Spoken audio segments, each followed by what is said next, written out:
सरकार एथिपाई विधानसभा बंद कले जे बिजू बाबू का संपर्क रे जो प्रस्ताव आगत करा जाइथला जो माने बिजू बाबू को निंदित करूछंती तांकु निंदा करी जो प्रस्ताव आगत करा जाइथला एवं जो प्रस्ताव विधानसभा चली थिले सरकार आलोचना करबा पई बाध्य होई थांते से परिस्थिति रु मुकळिबा पई सरकार चाहू नथिले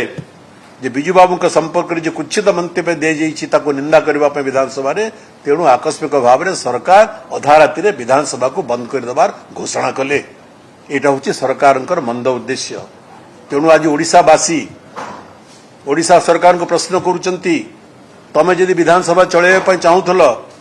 तमे अभियोग करूथल जे विरोधी दल विधानसभा चलै दो नाहंती विधानसभा जितेबाला विरोधी दल सक्रिय भाव में अंशग्रहण कले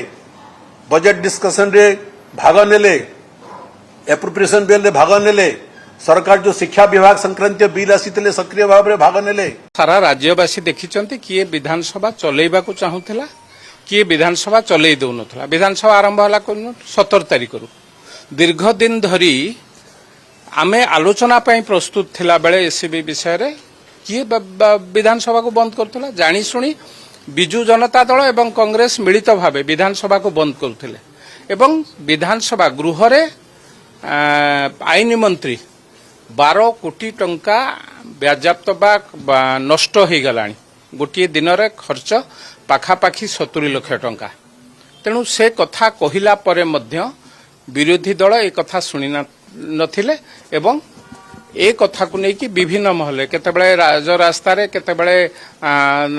धारणा दौथिले केतेबेले गवर्नर को आमे तो सीधा सड़क प्रथम दिन रु कहतुलु ए विषय आलोचना हबार आवश्यक अछि आलोचना माध्यम रे निर्यास बाहरी परिबो बा जहा जे कोनोसी कथा आलोचना माध्यम रे बाहरी परिबो से कथा को न सुनी दीर्घ दिन धरी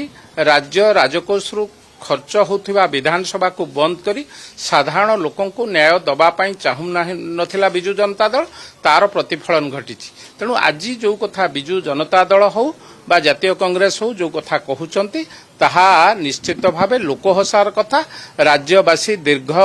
17 तारिख रु आज गत काली पर्यंत से कथा को सब देखुथिले तेणु से कथार प्रतिफलन बा से कथा रे जो कथा कहउचंती बिजू जनता दल ता मूल्यहीन ए कथारे कोनोसी मूल्य नहीं।